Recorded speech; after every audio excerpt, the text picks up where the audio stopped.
individuals that were aboard this ship. And this particular race that landed those ships and that are seen in these huge cigar-shaped ships, they are a black race. They look like African Americans. They were about 6'4", 6'5". These tight-fitting black leather outfits on.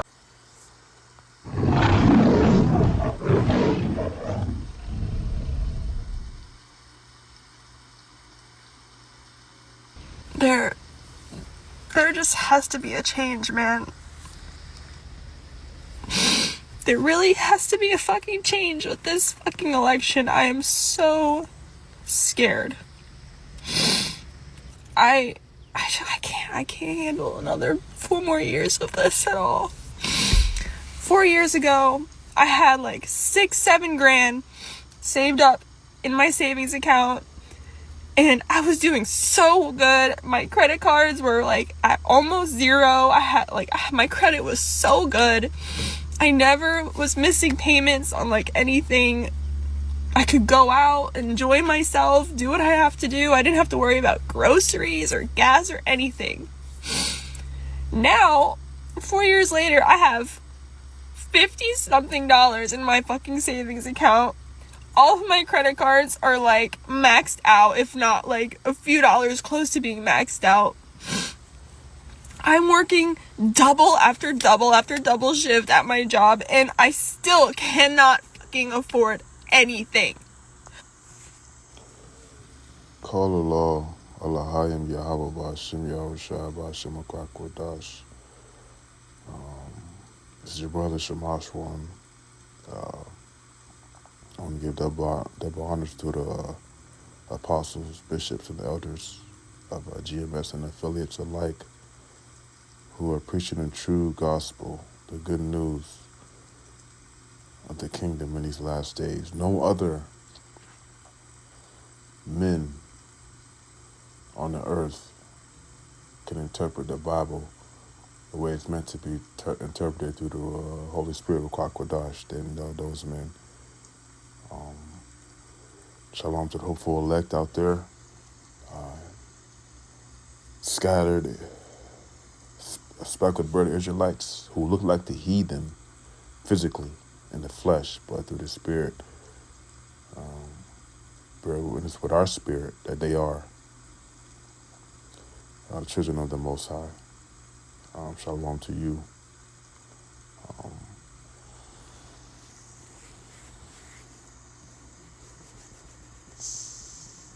I mean, you can measure time through Yahweh Bashim Yahushua, because He is the Alpha and Omega, the beginning and the end. So, a day to us, was 2 Peter 3 and 8. A day to the Lord is 1,000 years, and 1,000 years is I don't want to butcher it. Let me get it.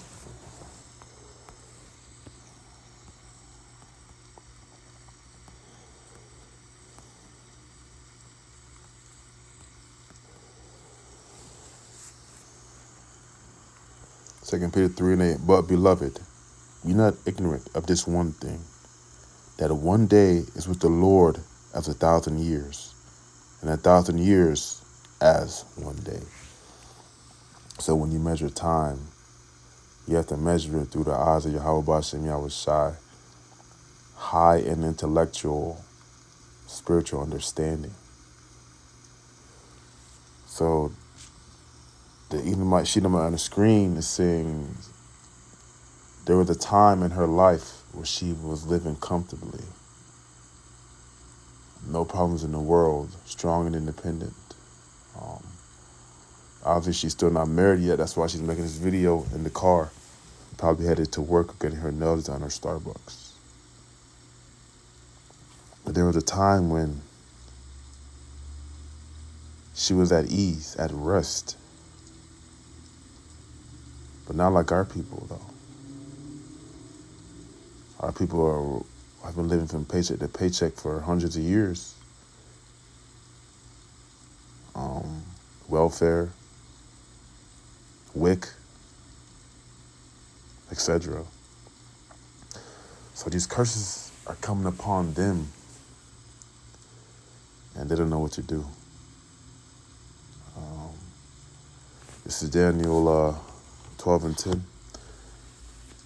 Many shall be purified and made white and tried, but the wicked shall do wickedly, and none of the wicked shall understand, but the wise shall understand. I cannot afford fucking anything. I have to sit here week after week. I can't even say paycheck by paycheck because by the time I even get it into my account, oh, it's gone. This, it's all gone. I have like $20 left to last me the next fucking week. Like, I can't do this anymore. And it's affecting not just me financially, it's affecting me fucking like physically and my health because I'm underweight. For my height, my age, I am underweight, okay? I'm very insecure about it, and I made it a big thing to myself. I'm going to gain weight, gain muscle. I'm going to join a gym. I'm going to join a meal plan. I'm going to do XYZ to do this for myself. Because I felt so weak all the time. I was so tired all the time. I didn't feel healthy at all. So she's talking about the gym. Another, he would say outlet and escapism. Now, you know, I myself go to the gym, and you have brothers that go to the gym that, you know, because we have to, because the bread is so defiled among these heathens. Ezekiel 4:13. I myself have to fast from eating carbs and meat. Like, I'm about to turn 40 in about 4 years.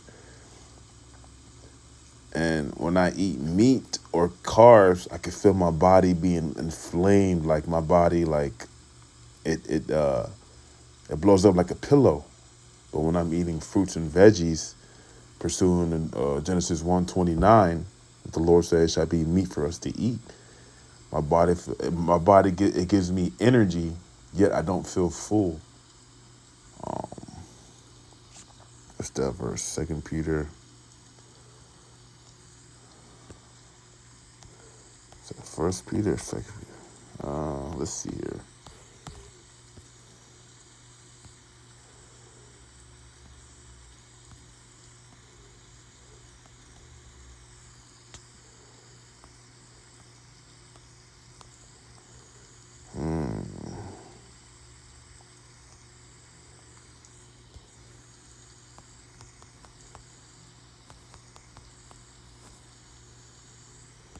Second Timothy 1 and 7. For the Most High hath not given us the spirit of fear, but of power, love, and a sound mind. I didn't get that one. Where's that one I wanted to? Let's see here. Bodily exercise. So like in 1 Peter 4 and 8. For bodily exercise profiteth a little, but godliness is profitable unto all things, having a promise of the life that now is, and of that which is to come. So the life that this Shedamite is talking about, that she once was at ease in her mind state, but now she's in panic mode. She's in Hail Mary mode, buzzer beater, last, is looking for hope in an unhopeful, low valley of the shadow of death land. She doesn't see that. It was given her to see it in the first place because Esau's carnal. Our oppressors, our enemies are carnal.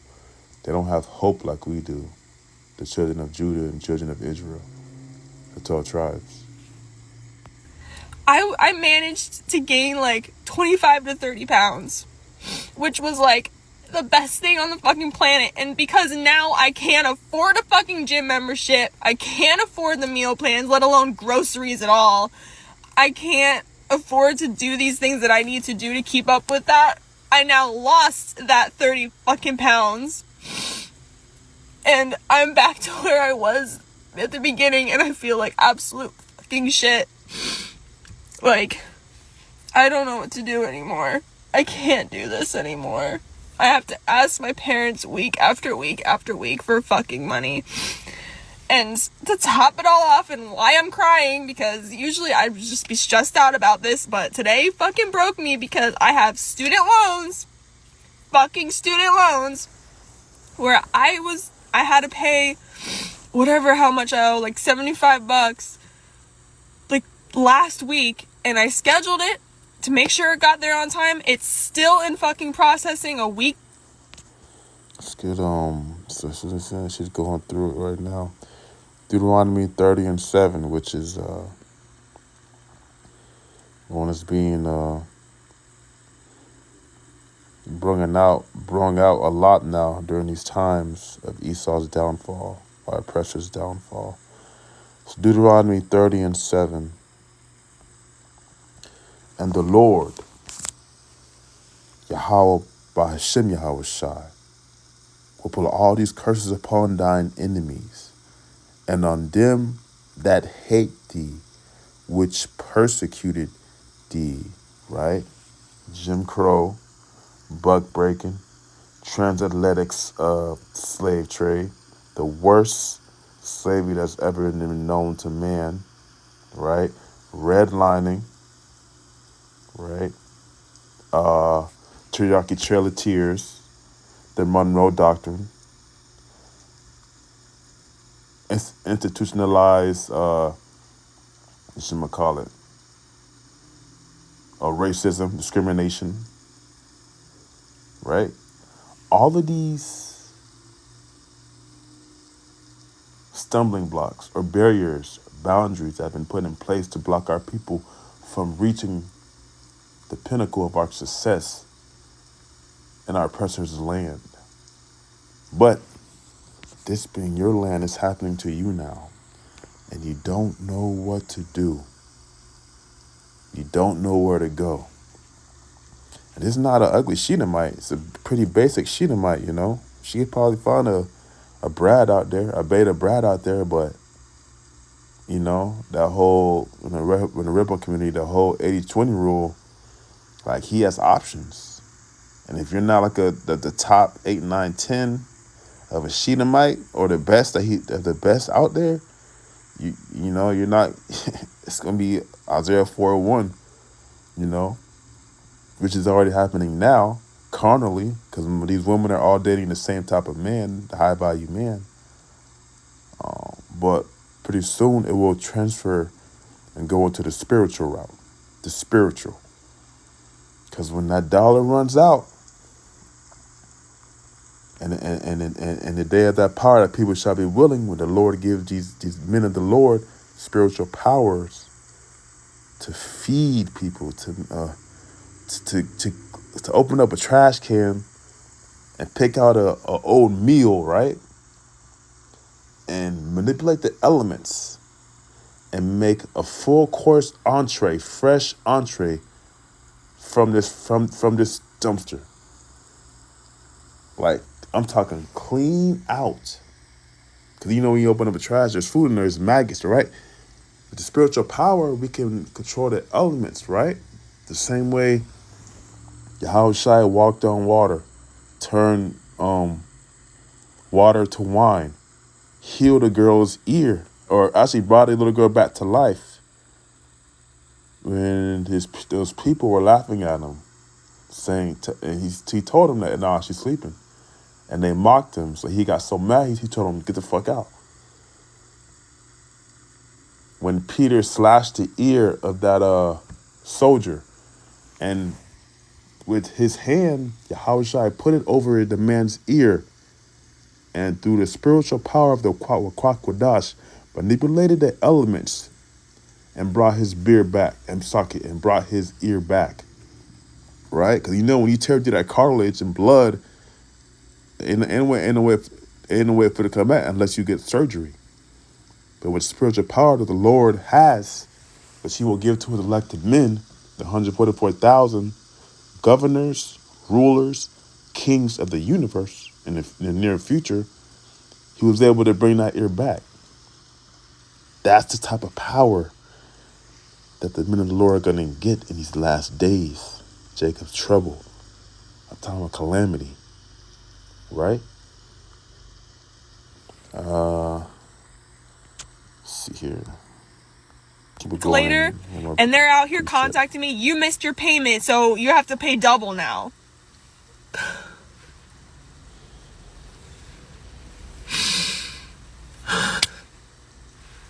I can't. I have too much shit going on in my personal life outside of financial shit that, like, my mental health is out the fucking door, down the toilet, in a fucking dumpster right now. And I can't afford fucking therapy. I can't afford antidepressants. I can't afford anxiety meds. Shit, I had a fucking lump grow on my breast, like, a month ago. And I can't afford to go get it checked out because my insurance copay isn't paid off, so I'll be paying full fucking price for that visit. So I'm just over here like, I don't even know if it's cancerous or not because I can't fucking find out. Can't afford to. God. I can't even imagine people with, like, children and, like, families. Like, I'm, you know, everyone's got their own shit. I'm only 24. I don't have any of that. I don't have my own place. I still live at home. Yet, in the dating market, once a woman hit that age, mid to late 20s, she's not, I mean, I'm sure she's somewhat fertile, but biblically, in the days of old, she would be an old maid.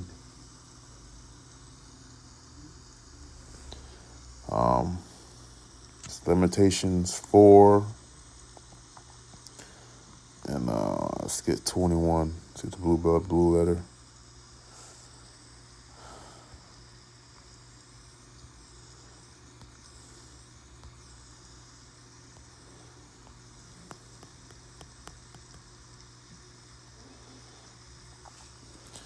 Rejoice and be glad, O daughter of Edom, that dwellest in the land of Uz.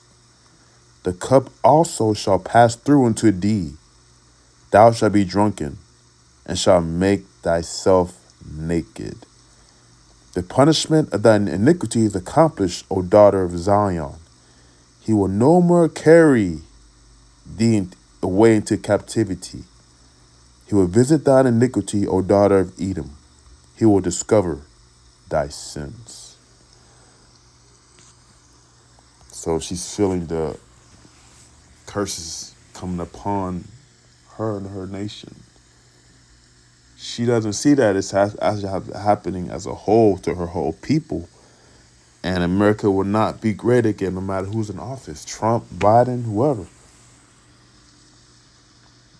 We are in these last days. Israel, hold fast to this Bible, this truth, because it's all we have.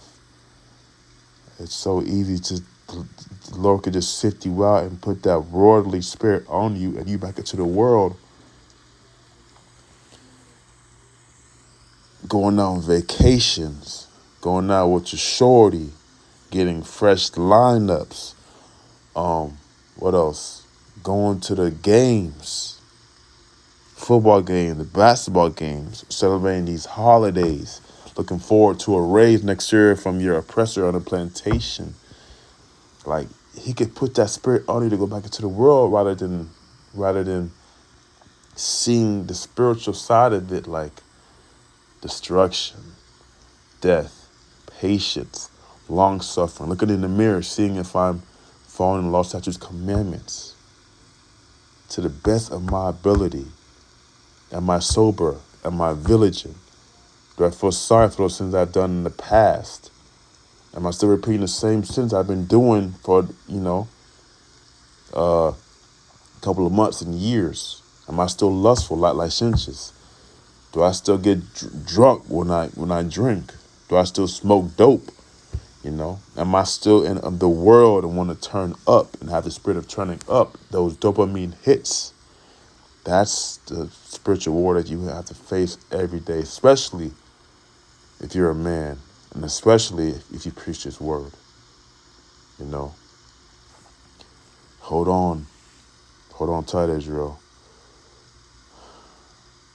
You know, the Lord got us. Till next time, shalom.